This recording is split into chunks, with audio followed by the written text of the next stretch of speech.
Hello, this is Alex Birkett, and you're listening to the Long Game Podcast. In this episode, I'm talking to Katie Arena. Katie leads global marketing and communications at Clinch, an omni-channel advertising platform for brands and agencies to build, optimize, and measure campaigns more efficiently and effectively. She has more than a decade of experience positioning mid-size ad tech companies to win across the ever-evolving advertising landscape. This was a fun podcast where Katie basically taught me, a noob, the basics of modern advertising, specifically focusing on omnichannel and personalization. So if you're like me and you spend most of your time on the organic side of the fence, thinking about Google algorithm updates and AI content and yada yada, this is an amazing look at paid spend at scale. It was also in person in studio, which I'd like to do way more of. So if you're in New York City and you're a marketing leader, growth leader, or let's say Austin, Chicago, Boston, fun cities that I might be in from time to time and want to do an episode, find my email address and shoot me a message. So without further ado, this is my conversation with Katie Arena.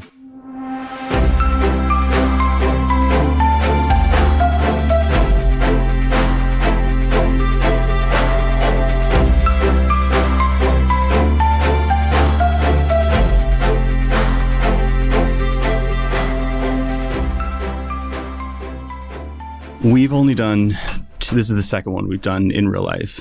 We actually tried to do one. We do these kitchen side episodes with just like me and the two other co-founders, and we decided to have drinks during it, and we had to scrap the episode entirely. I shouldn't even be saying this, but yeah, it's like unusable. So it can't be worse than that. I promise that. Okay, so table setting. Actually, let's just talk about the ad. You said ads, like modern, like ads in our minds right now. Jaguar, you said another one for New York. What are we talking about? So I ran the marathon in 2017, and I'm still trying to weave that into every conversation. But Nike every year puts out some type of like somewhat on point ad, like focusing on that, because it's such a big like cultural movement in the city. And I don't know if you've been here at that time, but it's like pure magic. Like everyone comes out, everyone's super nice on their best behavior, and there's just this crazy energy, whether you're actually participating in the race or not. And this year, their ad was all about how winning isn't comfortable. And it starts out with the song Love Hurts, and like all these different types of people, like really struggling, like walking downstairs or sitting in a chair outside. Obviously, they're all wearing Nike shoes, but it's like really subtle. And then the whole thing is like checking in on marathon runners the day after the race, making sure they're okay. But it's just like really interestingly constructed and just totally like does the perfect job of playing in on some big cultural movement that I would say our whole nation kind of, to a degree, if you're somewhat akin to that. I saw that ad. I don't know if it was the same ad, but I saw a Nike ad like when I was at the movies once. It was along those same lines about the competitive drive and like being uncomfortable, and it was very like I think it was controversial. I don't think it was like offensive controversial, but I think it didn't resonate with some people. But then I remember talking with my co-founder David, and he's like, I loved it. Like it was great. So I would imagine it's probably along those same lines where it's not as flowery. Like it's not as like a rah-rah motivational. It's like, oh, here's like the truth. Like it's a uncomfortable feeling to drive yourself this hard. I think it's also really challenging for brands to effectively advertise in a really subtle way. And for the first like several seconds in, you really don't pick up on the fact that it's a Nike ad. And the people featured are so vastly different in terms of really everything you could depict about them from just viewing and then bringing it all together. It was just really, I think, well done. Wasn't there some commentary about how Nike lost their way and started doing more just like D2C, like performance marketing? They stopped doing the brand advertising. They stopped like doing the aspirational stuff, and Hoka or something like that like took their lead there or something. Like I don't necessarily follow this like super closely, but shifted a little bit from being so like athlete forward, which really only speaks to a very small portion of the population, right? That would consider themselves like a serious athlete. But maybe that was kind of following the worldwide trend of athleisure becoming more like broadly adopted, which was exacerbated by like COVID, and everyone was kind of just mulling around in their living rooms wanting something comfortable to wear. But I think I was actually just listening to a podcast about the rise and fall of outdoor voices. I'm not sure if you remember that brand. It was kind of more female targeted, I think. I think they were based in Austin, Texas, maybe. I think so, yeah. They were a huge brand then, in like 2016, 2018, something like that. Exactly. And I think they really like built a whole brand around this trend of like athletic wear doesn't need to be only focused on athletes. And they were, I think, one of the first brands that largely was D2C in the beginning that really capitalized on that trend. But there's just like a laundry list of failures that unfortunately unfolded.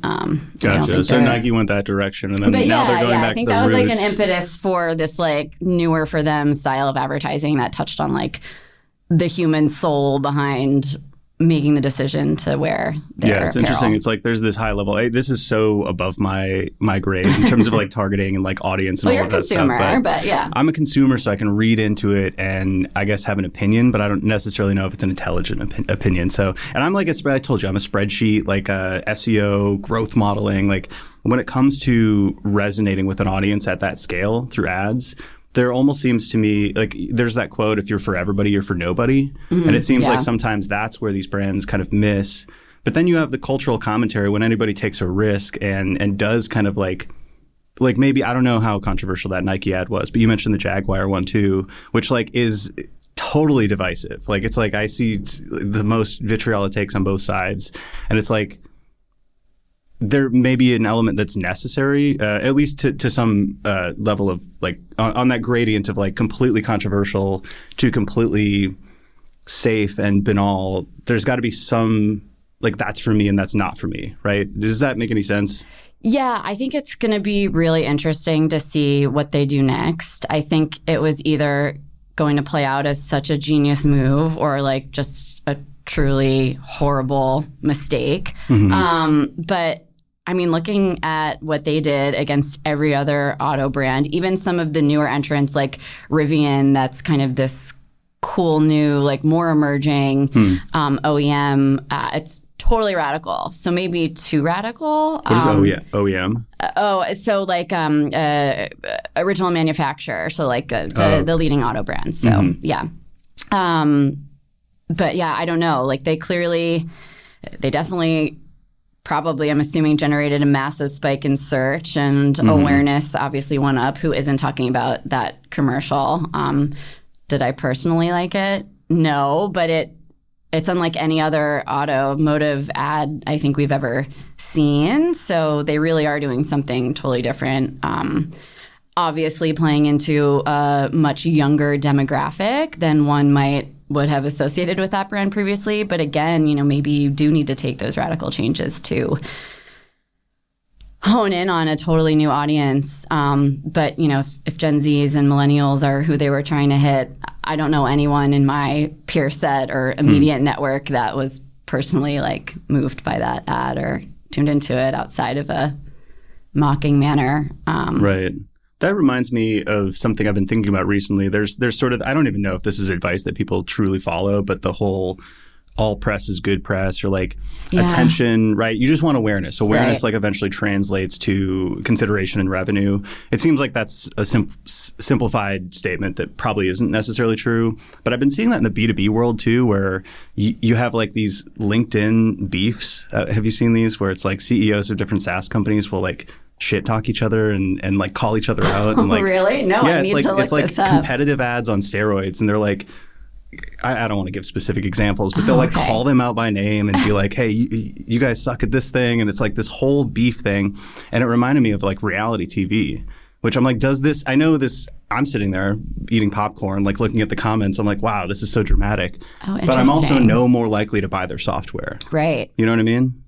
I think we take the totally opposite approach. Like I've been in pitch opportunities where competitors are brought up and we're like, well, they have a great offering, but here's why we're different and in our opinion, much better suited for your needs. That's interesting. I wonder what type of like return that approach might get them. I guess it depends who you sell to, right? Yeah. Your approach is my approach. We're all frenemies in our space. Yeah. We dove in too quickly. You mentioned a couple things that I wanted to make sure we covered. unrelated to business. So you said food, especially the food scene in New York. Okay. And dog adoption and fostering. But the food and the food scene in New York was interesting. So I'm guessing that you think it's like world class. It's like a great food scene, right? Like, what's your take on this? Oh, I mean, probably the best. Definitely, yeah.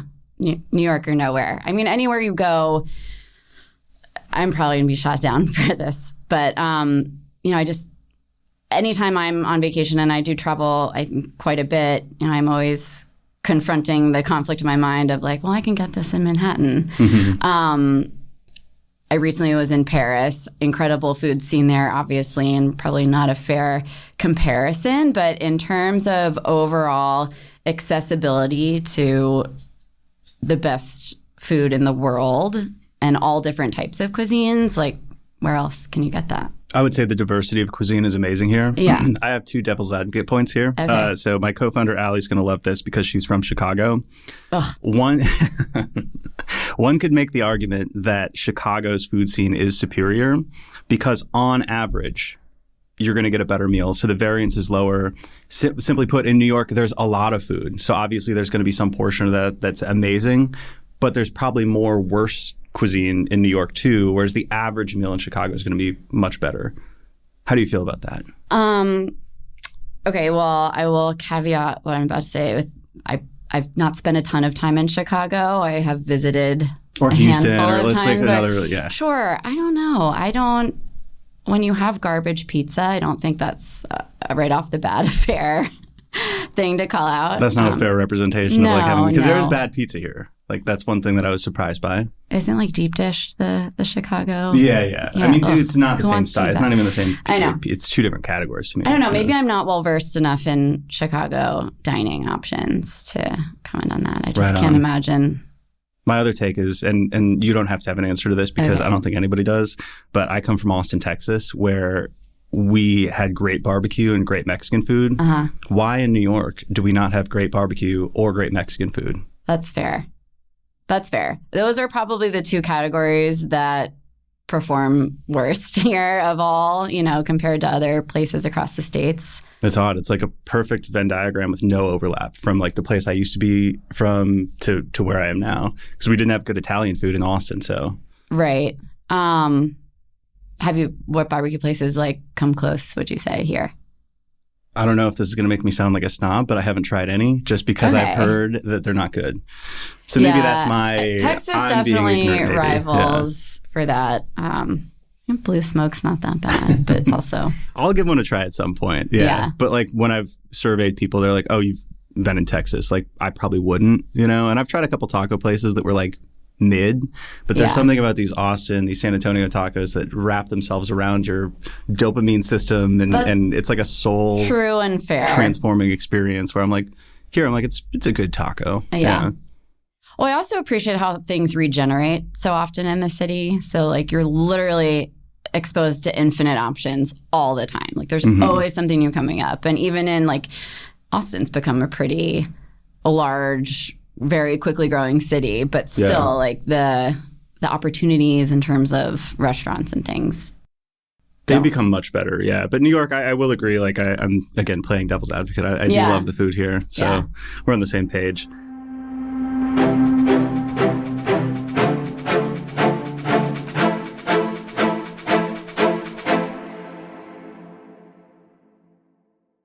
Anything else you want to talk about regarding food, or should we talk about Omni-Channel advertising? We can go to Omni-Channel. All right. So a natural foray. Yeah, exactly. Great transitions. We've lost 20% of the audience at this point, Probably. But we've gained 20% too.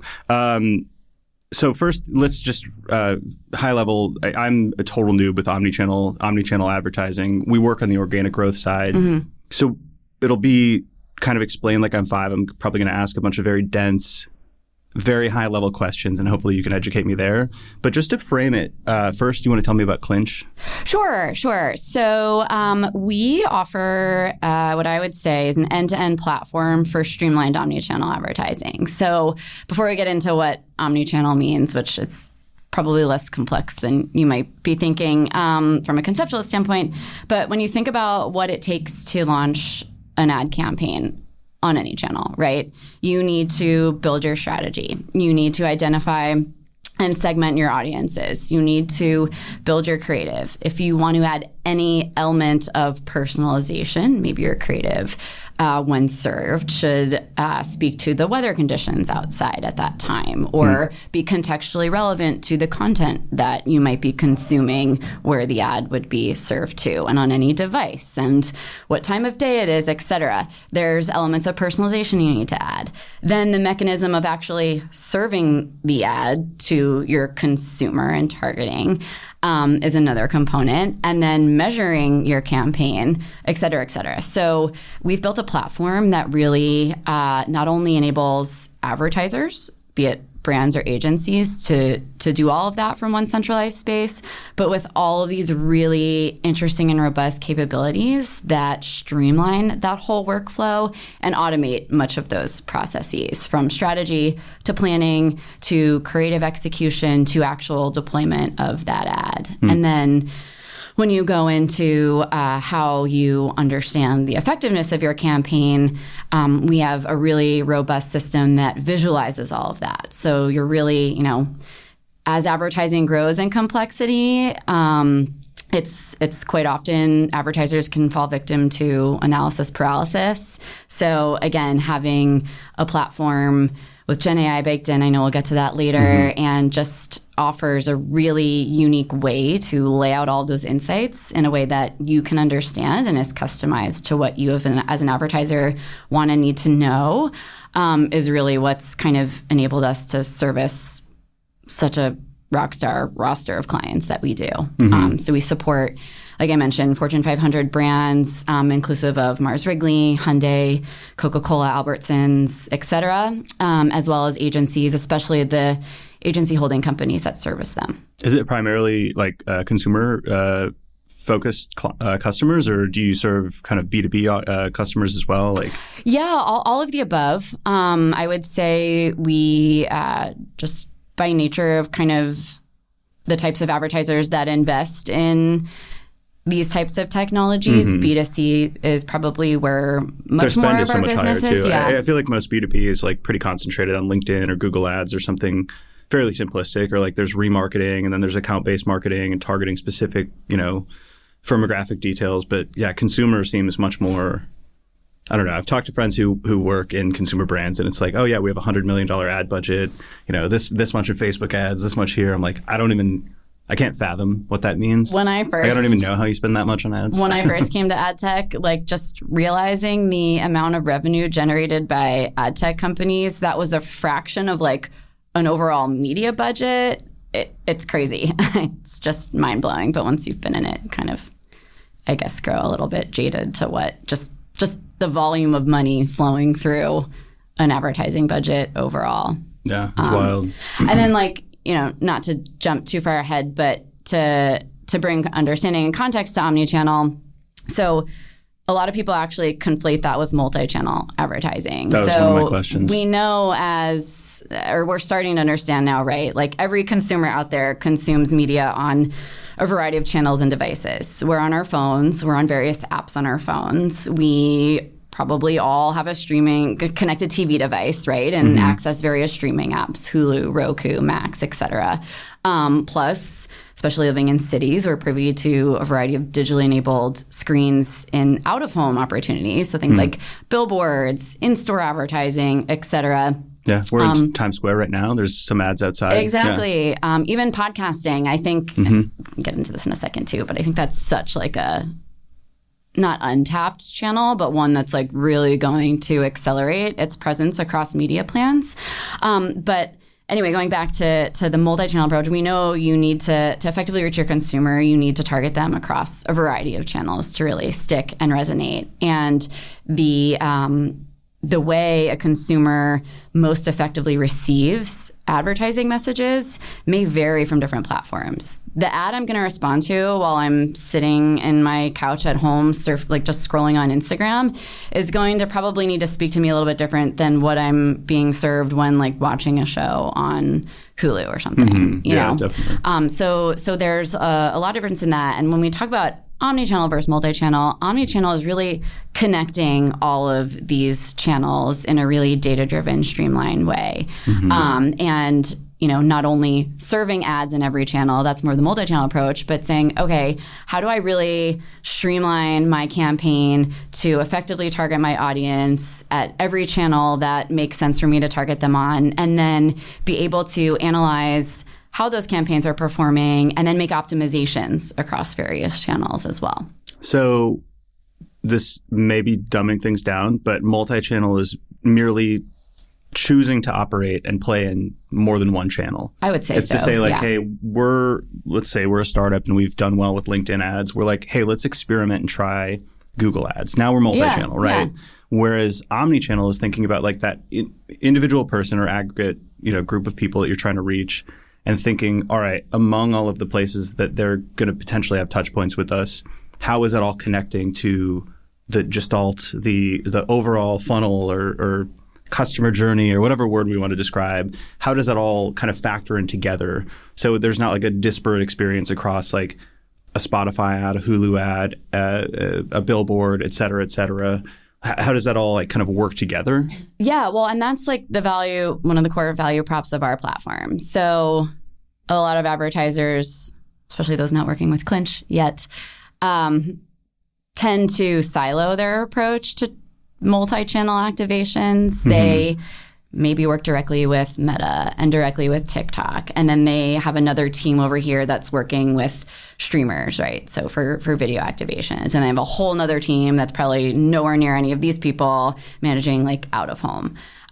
We have the ability to manage campaigns across all of these channels from one centralized platform. And like you can just imagine the benefits gained from doing that from an efficiency standpoint. So how seamless it is to repurpose assets, for instance, across all of these channels. And so simply like less wasted time of your team's resources. Less hands on keys, yeah, and just better, more holistic understanding of performance. It's a brand overall wants to or should be thinking about how all of these campaigns and channels and efforts and data points can come together and what's performing best. And maybe those decisions or that knowledge will make you pull back from one channel versus another or just better tap into what's truly resonating. But it's so much more difficult to do that if you have all of these disparate point solutions that you're trying to activate through versus, again, one unified system to do all of that. This is obviously like not the value prop of Clinch, but like I'm just wondering, like theoretically, or maybe not even in practice, but theoretically, could there be advantages to operating in channel silos? Like the two things that came to mind would be like different KPIs for different channels, which I'm sure Clinch also helps solve. But like there's maybe podcast ads that's driving some sort of a mind share or brand recall, right? Like if you're comparing among like 5 different cereal brands, high protein cereals, I think, or mattresses advertise a lot on podcasts. Maybe that's kind of the KPI that you're tracking there, but that probably wouldn't be the same thing that like Google ads would be driving towards. And then the second thing would be experimentation. So like how do you sort of do decentralized experimentation? And maybe if you're like a channel expert looking at like just LinkedIn ads, you have a lot more wiggle room. Devil's advocate. Sure. So we actually can support multiple KPIs and testing and targeting based on the decisioning logic that you can build fully custom in our platform that can really be modified per your channel goals or your audience goals or what have you. Things just work a little bit differently when we're talking about a channel that enables third-party ad serving versus more of a walled garden. So like Facebook, for instance, they don't allow third parties to do the actual mechanism of serving ads into their platform. They keep it all to themselves and have their own algorithms. But there's still lots of value in working through those channels from that same centralized place because, one, you can really lean into the creative efficiencies. We happen to have an API with Meta so that you can, let's say you need to pre-render because Facebook doesn't allow third-party ad serving and it doesn't work programmatically. So if you wanted to serve ads maybe tied to weather or like sport game outcomes, instead of having that ad through our ad serving change on the fly with information we're pulling in, Like I'll give you an example. Let's say we recently, for a very well-known coffee brand, Italian coffee brand that has made it big in the States, we did an Olympics-based campaign. And anytime the U.S. scored, their creatives would actually update featuring the medal count for gold, silver, bronze. So if we were serving that through a programmatic channel where we are the ad server and can make that change, it's like this, super seamless. We do it all. In Facebook, we'd have to pre-render every possible ad variant and then set the decisioning logic within the Meta platform. And then when an ad call is received and the criteria is signaled to be met, it would pick and pull that right ad. So again, there's, I think, not to go too far in the weeds on that, I think there's still so much value in like centralizing everything, but maybe more to your point, sure, there's definitely things work different depending on the channel. Yeah, I think that's probably more in like team setup and like how you incentivize like experimentation versus like sort of central strategic planning. Yeah. And it's like some companies are going to say, hey, 10% of our time and effort is going to be like testing new creative that's totally wild in this channel that doesn't maybe like matter as much. And that seems like more of an organizational thing anyway. Yeah. Another silly question, but like when you refer to Omnichannel, is that just advertising and ad spend, or do you think of that like more holistically throughout departments? So like any touch point that somebody might have with the company, including for a B2B brand, you'd also have customer success and sales, organic, so like the SEO and the content marketing that you're putting out. Do some people include all of that in Omnichannel, or would that be like a different word entirely? Is that just a marketing strategy? Yeah, I think that would probably be a little bit separate, and maybe things that funnel into the Omnichannel advertising strategy that we typically think of when we talk about it. But maybe another way to look at it is stakeholder participation. So again, there's so many different personas within an advertiser organization, whether it's brand director or an agency working on behalf of a brand advertiser. There's also inherent value that comes with having one centralized space for all of those stakeholders to work. So again, like, it's not just channel silos that have historically been a bit of a problem or bottleneck for advertisers to reach their fullest potential. It's silos amongst teams. So like what often happens is the strategy team is actually orchestrating this whole campaign strategy. And then they take their brief and give it to a creative team who like curates all of the assets, maybe sometimes builds the ads. And then there's a whole nother media team that also gets a brief and is responsible for like identifying channels or audiences. But even amongst all those players, there's without the right technology or partners, it's really difficult for them to effectively communicate and then be able to optimize all of these different components of an ad campaign without like some central line of sight in a way.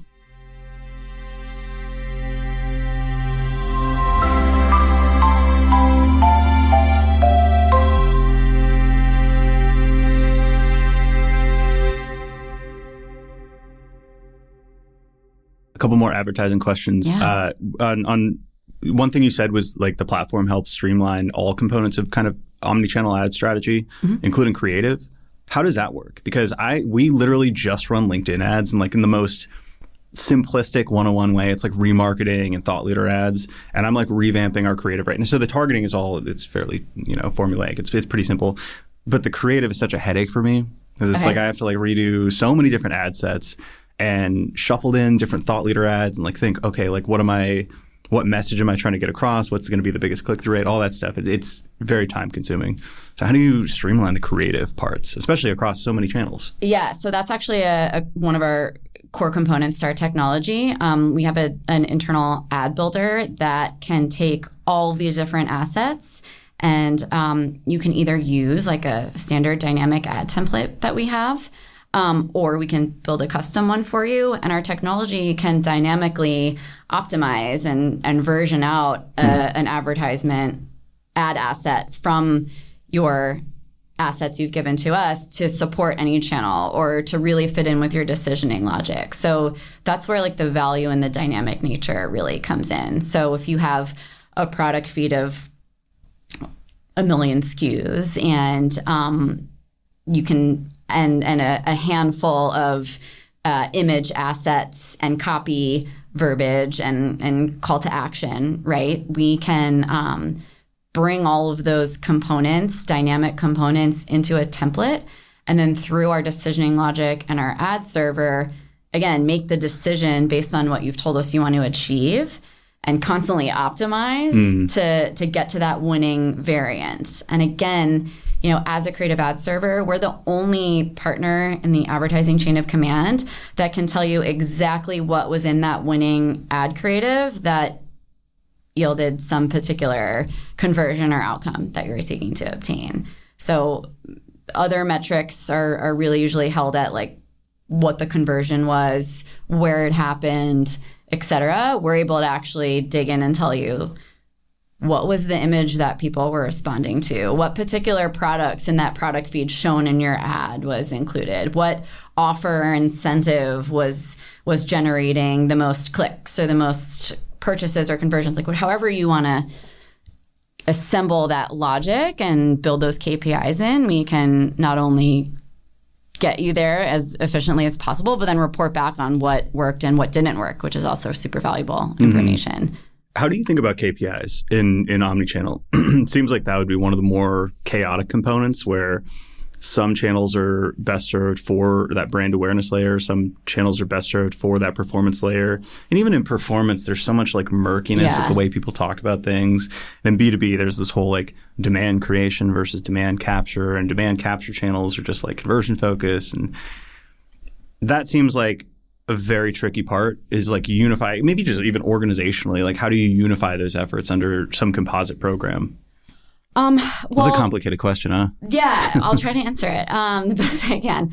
I guess, well, first of all, different channels support KPIs differently. So out of home and connected TV, for instance, you can't click on anything, right? But you can measure and link secondary device conversions tied to being exposed to that ad impression via smart advertising. Wait, how do you do that? So maybe, one of the one way, let's say you're watching an ad on your smart TV, maybe it's through Hulu or Roku or whatever, and you scan a QR code that shows up on an L wrapper of an ad, and you scan that. If you have attribution set up on the back end, you're able to see which household was exposed to which ad, and then what conversion happened as a result of scanning that QR as a result of seeing that advertisement. Or like do the people do geolocation-based experiments where there's like holdouts and you just advertise in like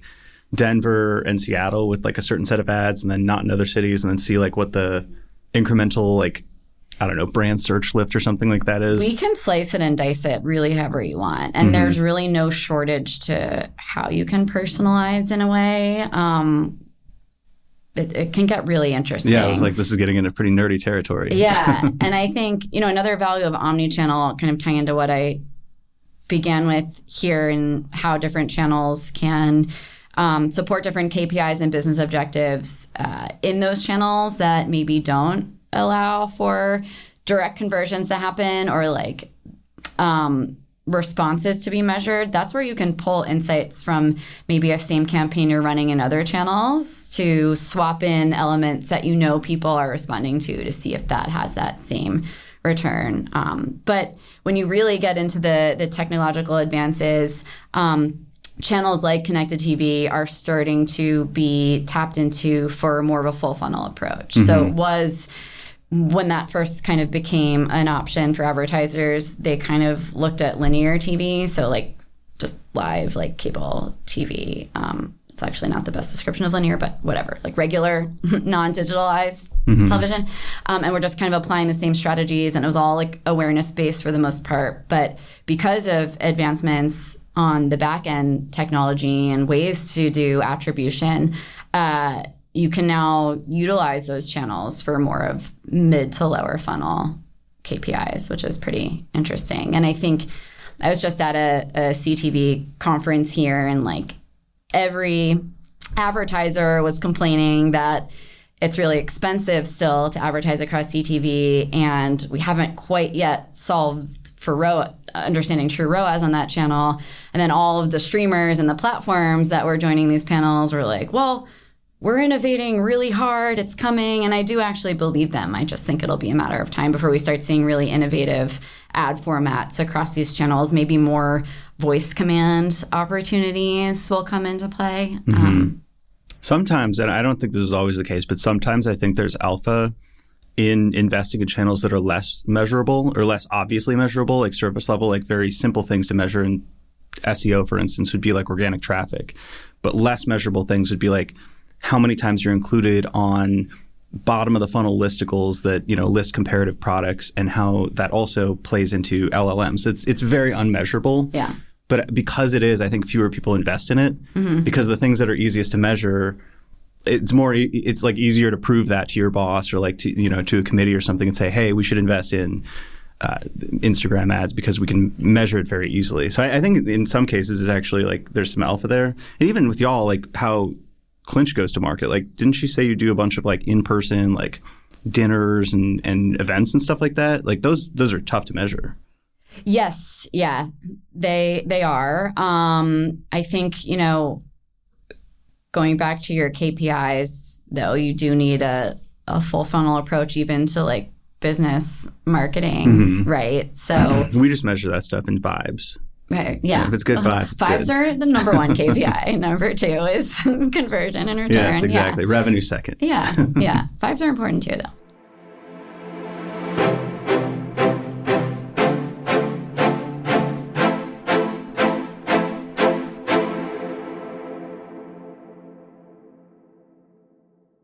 I'll save us the headache and the audience the headache because I do want to ask more about measurement and data and privacy and all of that stuff. We don't have 5 hours though. Right. So I want you to tell me more about the personalization stuff. So you'd mentioned like the example of weather and the Olympics thing. In B2B, personalization is often very surface level. It's like using somebody's name and company name in an email, a cold email, or you can do that on LinkedIn ads now. It's like, hey, Omniscient, I see you checked out our website. And in my mind, I'm always like, okay, it's actually backfiring almost because I'm like, okay, this is like a parlor trick, right? You're talking about some more advanced things like real world, right? Weather pattern. Like first off, how do you even like plug that in like via like whatever API? Second, like what is the value of doing that? Like how, like are there concrete examples?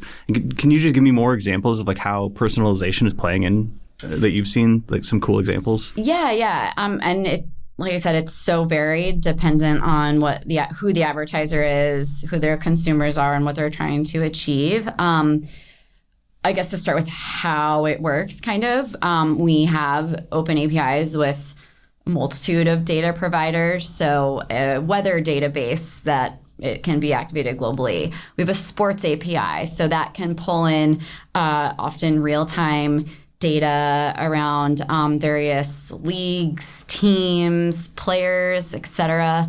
During COVID, we ran an interesting campaign for Anheuser-Busch InBev. I think it was Budweiser, if I'm not mistaken.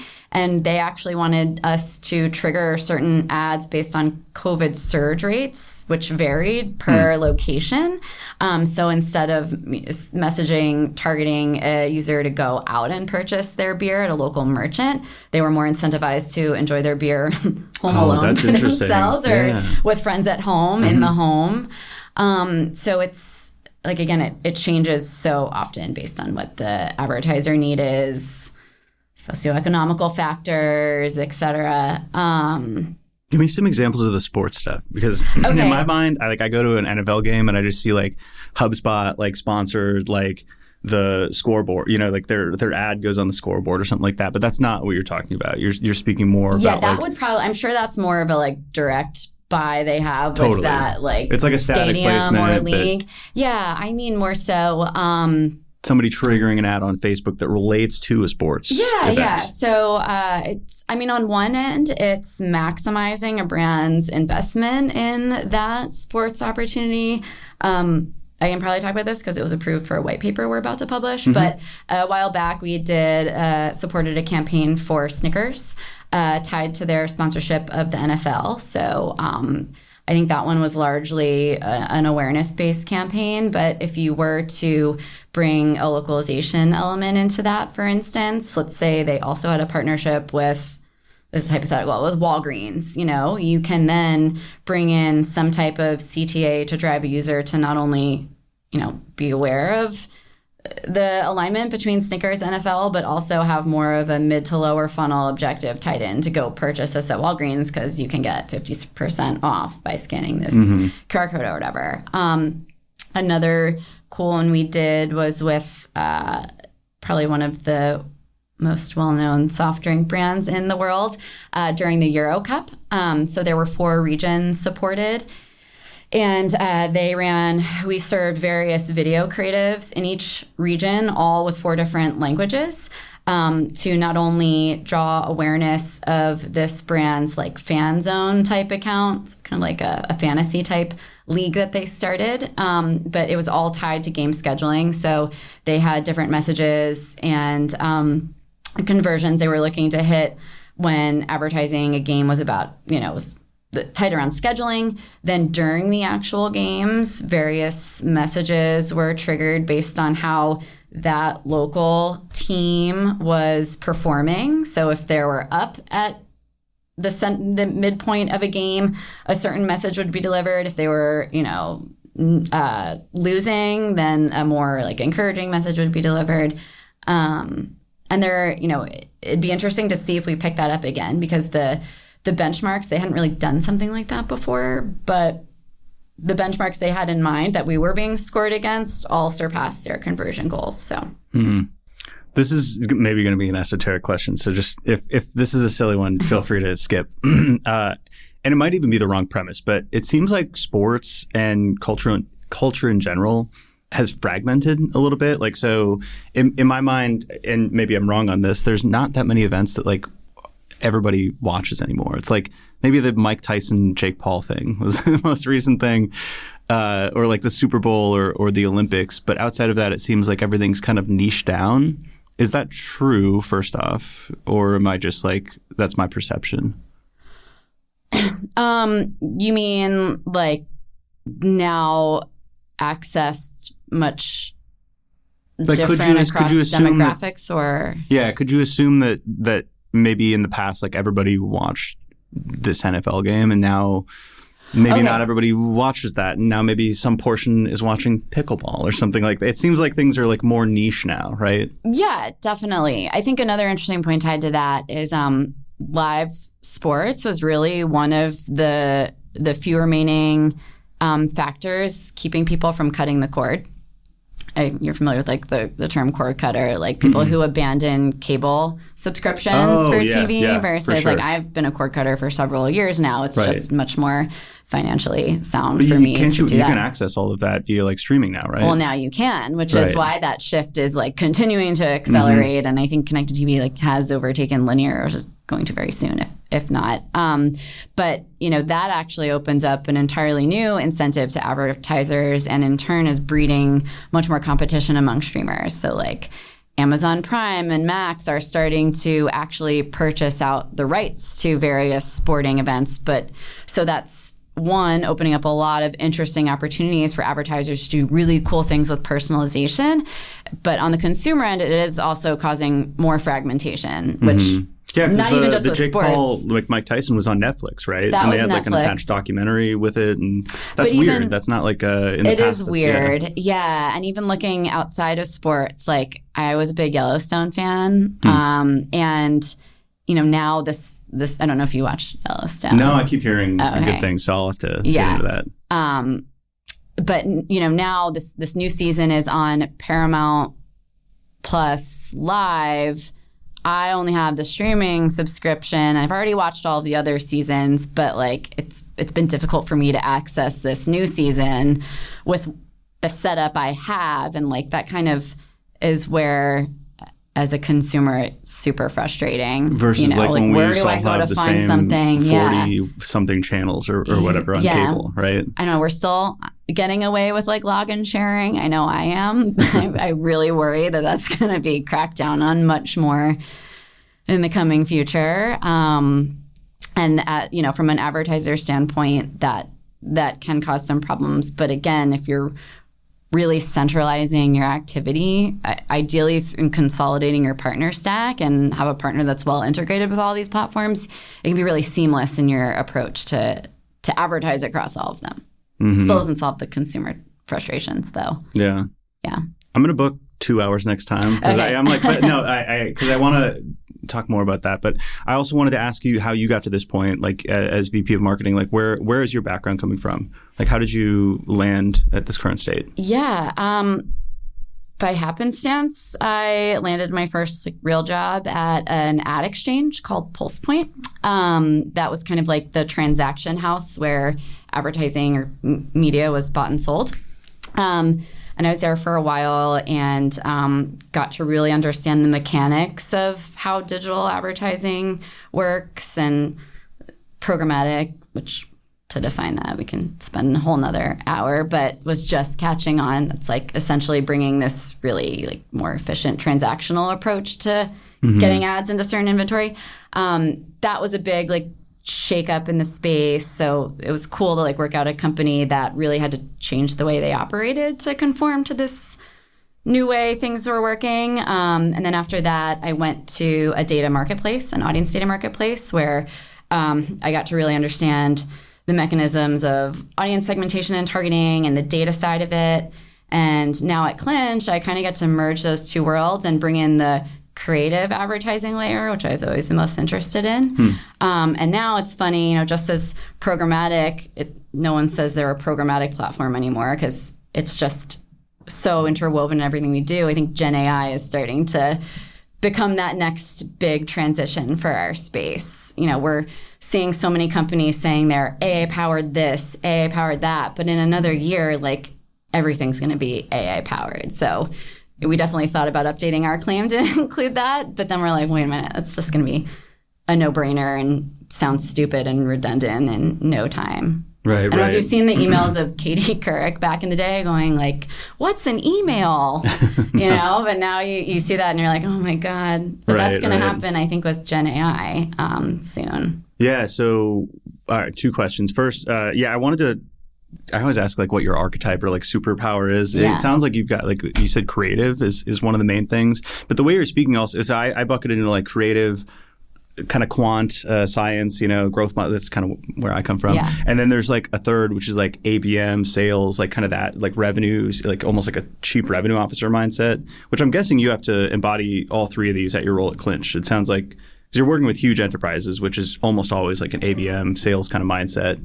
Yeah. The way you're speaking about some of these campaigns is very creative. But then the way you're talking about programmatic and dynamic and all that stuff sounds very quant. So like, do you resonate with any specific archetype or like, what's your kind of superpower as a marketer? Oh gosh.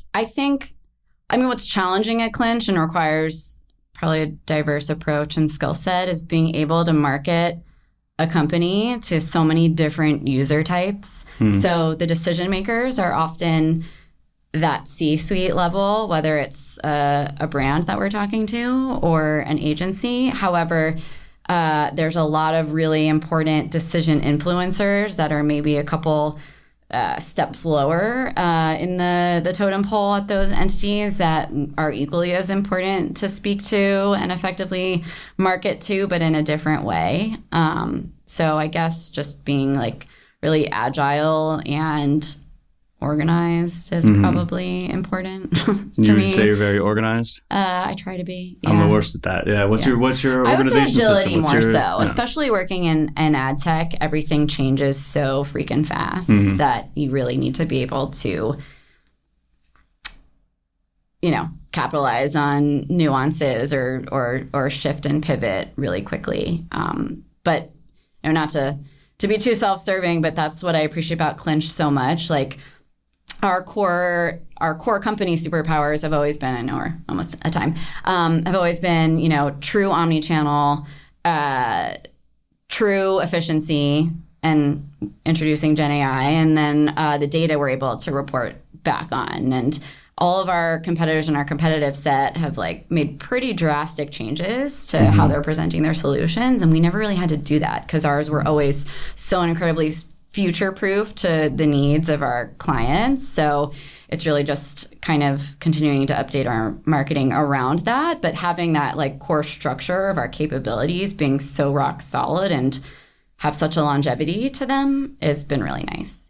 What are some of the things that are keeping you up at night? And when I say that, I mean, it's not like stress problem, blah, blah, blah. Like for me, I'm kept up at night with things I'm excited about. So like, what are those like big problems that you're looking at? What are you hoping to solve?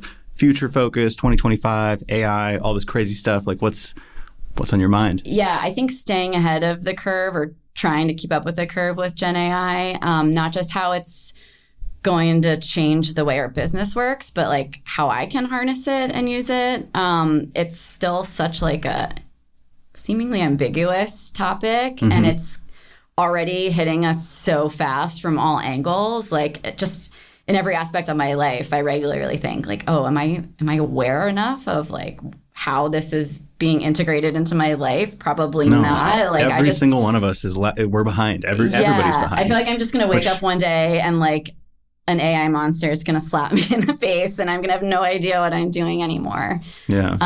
From grocery buying to how do you my keep job. up with it? I feel like I'm also in the same boat where it's like I wish I could take a 2-week vacation and just play around with AI stuff. Yeah.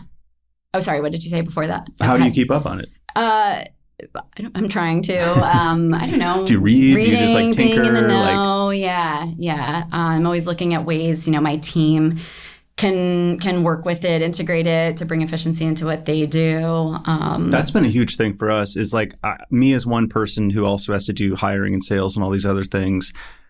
I can't just be the expert anymore on all things AI. So decentralizing it, and we just created a Slack channel where we share learnings and different workflows and tools and custom GPTs we're building.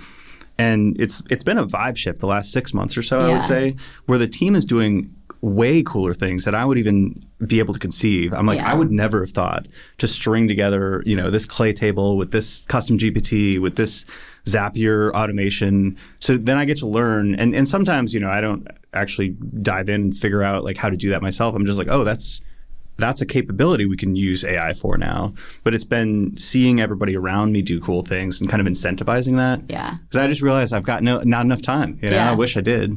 Well, that's kind of been at the forefront of our company's approach to Gen AI. So we actually just launched this capability called Copilot, which acts as like a virtual expert team member to really guide you through the entire process of planning, running, and measuring a campaign. So similar to how you might, I think everyone's most familiar with ChatGPT and asking prompts for like a written output, like summarize this article into a post, something I could post on LinkedIn or something like that. So as you go through what we all know to be really sometimes complex process of like, how do I know how to build a campaign when I only have social media knowledge and I need to run this on connected TV and programmatic display. So our system really guides you in a written, spoken or typed conversation, like how to do all of that and how to mitigate errors or what have you. It's pretty cool. And I wish I had a Copilot for my personal life. Yeah, no, same here. Sure we will. Oh, this is awesome. This is your first podcast, huh? Yeah.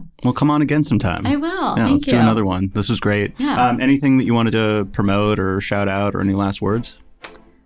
I think I got it all. And Copilot was the big one to make sure. So nice. Well, thank you so much. Still listening. Just kidding. No, this is great. Okay. Thank you.